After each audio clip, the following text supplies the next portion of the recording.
Good morning, everyone. Morning, Mr. Urum Salum, APCC Executive Director, Jeffrey Albanese of USDA Agri-Attaché, Maria Roseni Alvero, ASEC of DTI Attaché, Senen Perlalda of DTI, Bel Ambi of DTI, of course, our chairman, Reynaldo Go, our participants and the buyers, and everyone, good morning.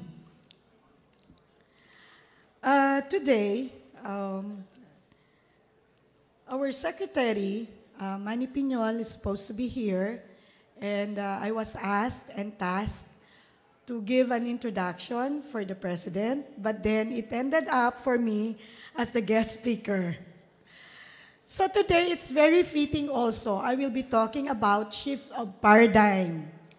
Number one, the Department of Agriculture, we're just saying that we have to change the mindset of the agriculture itself of the Philippines, because we have forgotten that we're supposed to produce food and more food for everyone.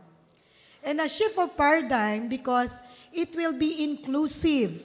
It's not just exclusive for certain commodities. And one of the best commodities, which is the tree of life, is the coconut tree, which we are number one in the Philippines. Okay, in the world. Okay. Mind setting, because the president said, I will start with what the president said when we were given this, it's my moral obligation to provide available and affordable food for our people. And then our secretary, Secretary Manny Piñol, said, number one, the standing order of the president for all of us is to produce affordable food, and number two, remove corruption on all levels. I'm trying to reiterate it because, as we said, the Department of Agriculture, we still have a lot of things to be done. So in order for us to move on and move forward and move with a clean slate, let's start with a clean heart. Okay? So before, we were saying that if we have food security and we have food sustainability, or whichever is important.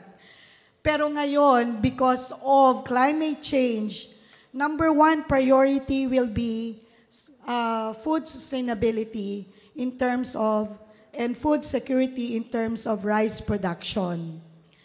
Because other countries are also being affected by the climate change. So kailangan meron tayong rice, and in excess, we can export it rather than we keep on importing when in fact, we can produce it here in the Philippines. And we are being inclusive now because, number one, instead of teaching the Badyaw to be farmers, bibigyan na natin sila kung ano yung kanilang dapat, yung kanilang specialization. Diba? They keep on, they wanted, they're seafarers, so they love the water. So we're going to teach them already how to fish more, give them bangka instead of teaching them farming. And we're already starting for our national mapping to determine which crop or agricultural activity would be best and suited for the geographical and climate and soil type condition on each regions that we have. So we're going now to implement the color-coded agricultural guide map. We're also into national food consumption and quantification survey. So we will really know what we need, the quantity and the quality in order for us to have, so we can also export one way or another. we are also starting with a Cash for Work program for those farmers na tinamaan ng El Nino or the incoming La Nina. Our government is not prepared for the El Nino, and so is the La Nina. So when we were asked to be as in our position right now, so we started already the distribution of the seeds, rice for planting, in order for we can harvest before the La Nina came in October or November. And we've been distributing right now the different farm machineries that has been left for almost 4 years, and others are newly purchased. So that's the one we're going around the Philippines distributing it, yung mga traktor, mga ganon, no? So there's a lot of things to be done in agriculture, and we're trying to do it in the much lesser time, although 6 years wouldn't be enough.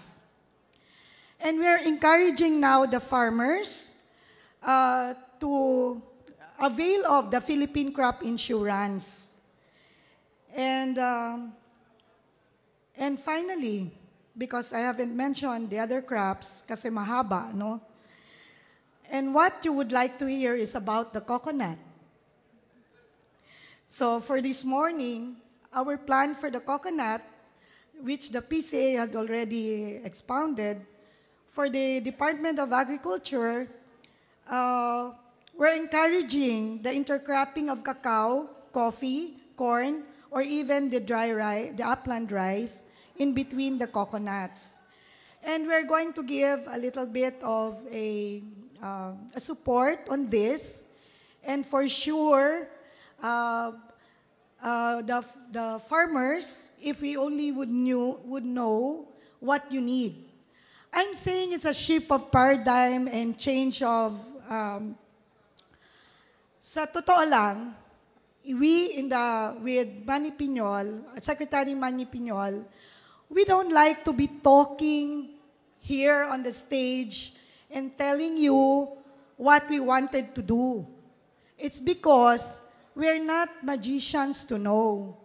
What we wanted more is to be with you down there, asking you what you need, and in order for you to produce more with your ROI, para magkaroon ka ng return of investment, so you will have more food on the table, education for your children, and you can sleep more at night in terms of security.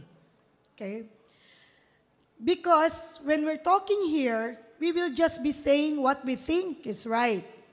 But when we're there with you and giving us what you need, then we can plan and do whatever we need to do in order for the coconut industry to be on the rise again.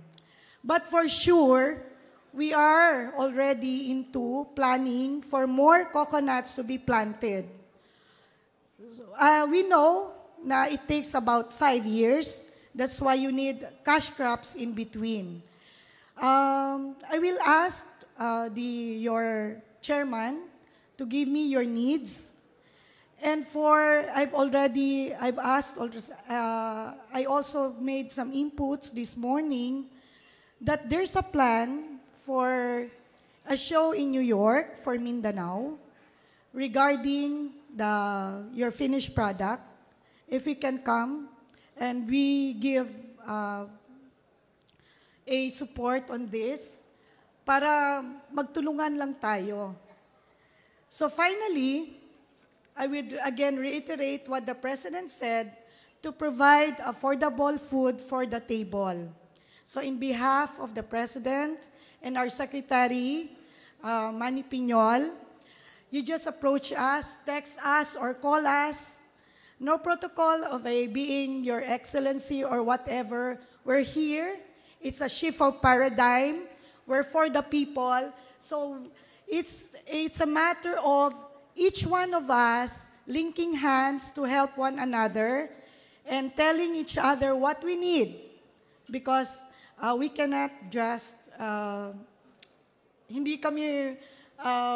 not magicians to know.